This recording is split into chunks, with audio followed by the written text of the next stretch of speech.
ויהי ביום השמיני. איזה יום שמיני? אפשר לומר, אם מתמקדים לפי הפשט, שמדובר ביום השמיני אחרי 7 ימים, שבהם אהרון ובניו ישבו פתח אוהל מועד לפני חנוכת המשכן. ואז החנוכה של המשכן נעשתה ביום השמיני. אבל זה לא מספק אותנו, משום שכאשר הקורא העברי קורא בתורה יום השמיני, זה מהדהד אצלו עם היום השביעי של בריאת העולם. הרי התורה סיפרה לנו בפרשת בראשית, שכאשר הקדוש ברוך הוא שבת, כלומר הפסיק לברוא, נכנסנו אל היום השביעי, ולא נאמר בתורה שהסתיים היום השביעי. מזה אנחנו יכולים ללמוד שכל ההיסטוריה כולה נתונה בתוך היום השביעי של בריאת העולם. ואנחנו בציפייה להופעת היום השמיני של הבריאה, שבו האדם והקדוש ברוך הוא נפגשים זה עם זה פנים אל פנים. והנה,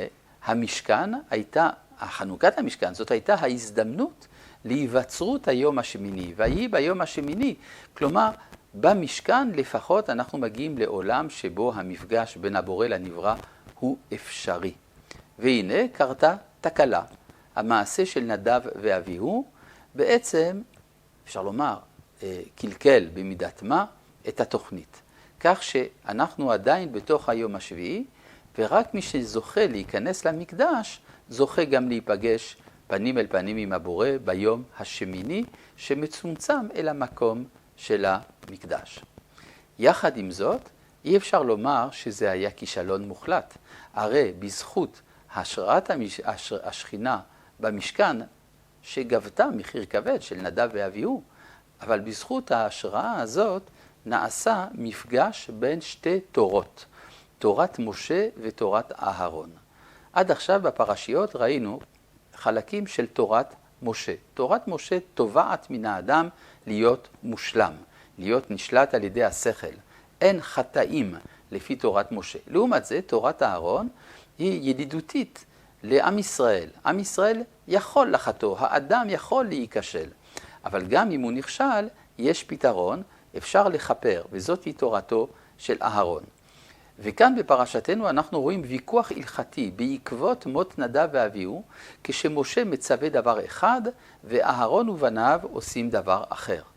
משה בא בטענות קשות, מדוע אתם עוברים על דבר השם שמסרתי?